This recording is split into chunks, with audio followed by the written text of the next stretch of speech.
Hi, I'm Amber of the Little Reeser House, where we celebrate the joy found in the little things. The other week, I picked up this honey oak console table on my local buy and sell for only 65 Canadian dollars.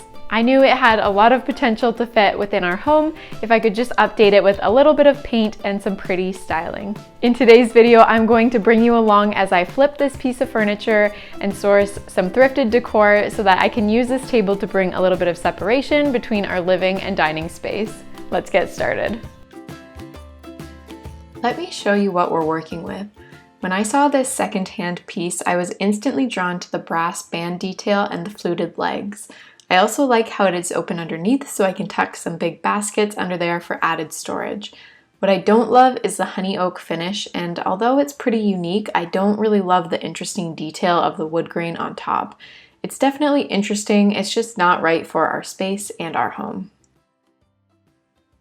To get started, I'm going to do the first step I do on every furniture project: clean it.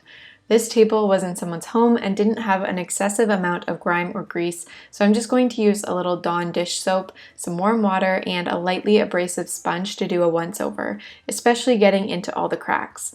Next, I will go in with a damp cloth to rinse all the soap residue off and allow it to fully dry before continuing. I'm going to give all the surfaces a quick scuff sand using a 150 grit sandpaper. This will give my primer a little bit of grit to hold onto so that ideally my painted finish will be a lot stronger over time. The fluted legs were a little tricky to get into, but I did my best to give each strip a light sand without flattening out the curve. I then wiped down all the sanding dust with a damp rag and allowed it to dry. Next up, primer. I always prefer to use Zinsser Bin shellac-based primer because the shellac really helps to lock in any stains or bleed through from the wood underneath.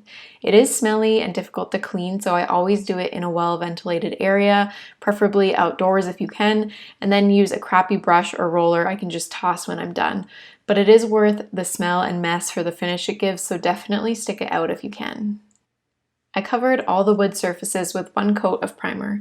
I wanted to keep the brass band on this table, and so I could have just taped that off, but I decided to freehand around it instead because I will avoid using painter's tape anytime I can. It's definitely an option though if you aren't comfortable with freehanding around specific places like this. Once the primer was dry, I used a 220 grit sandpaper to do a quick once-over of the piece and smooth out any brush strokes from the primer.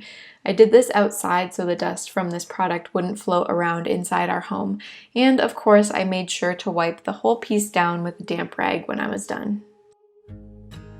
I hummed and hawed over the paint color, but ultimately settled on this beautiful mid-tone color called Linen by House and Canvas. I have plans for our dining room this fall, and so I ultimately made my decision based on how that adjoining space would play into our living room design. House and Canvas is a chalk style paint that comes in an array of really beautiful colors. I brushed the paint on in the same way I brushed on the primer. It went on really smooth and only took 2 coats to cover the piece. I was very careful to work with the wood grain and get into all of the cracks of the fluted legs.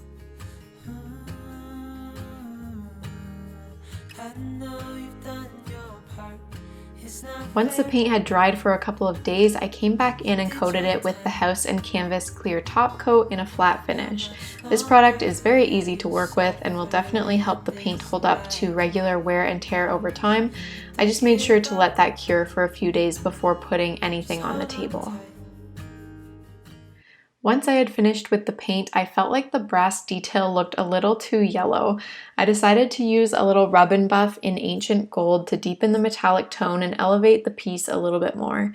Since rub and buff is a wax product, I decided to tape off around the band so I wouldn't affect my paint finish when I applied it, and then used a clean rag to buff the product onto the existing brass. It took a little effort, but was definitely worth it. By the way, I will link all the products I'm using in the description box down below. While the table cured, I hit the thrift store to source out some affordable styling options.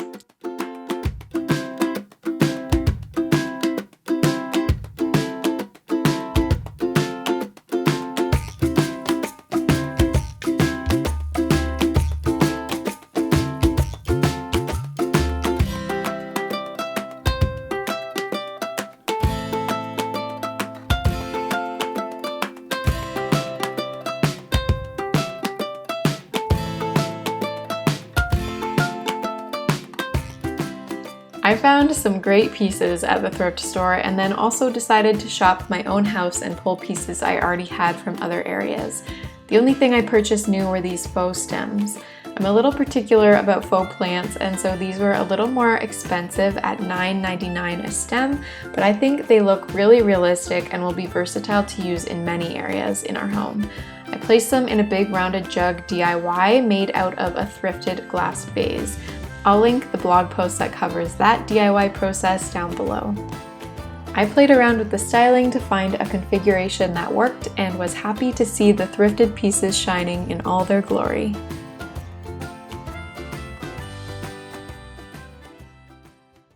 Before I reveal the table, let me just show you where we started.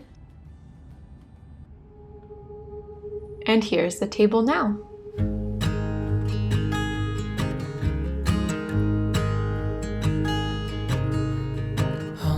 This project was pretty simple and fun. I love how this table brings some division to our living and dining space and offers an extra spot to set a drink while hanging out in the living room. It also adds a lot of personality. The paint really highlights the fluting in the legs, and the elevated brass detail shines against this pretty gray-green color. I can't wait to keep working through this space over the coming months. Lots of little efforts add up to big progress. I hope you enjoyed today's video. If you liked it, make sure you like it down below. And just know that every like, comment, and share goes a really long way in supporting us on our YouTube journey. You can follow along with us at The Little Research House on our blog or our Instagram. I will link both below. But most importantly, you can subscribe right here on YouTube and you will be updated whenever we put out any new content. We have some big home projects coming up this fall that we'll be putting out videos for, so we would love to have you join us if you're interested in that. We appreciate you and hope you remember that joy is often found in the little things, like finding a new purpose and some beauty in some previously loved treasures. Bye, friends. Everything that you thought you should didn't seem to do you any good.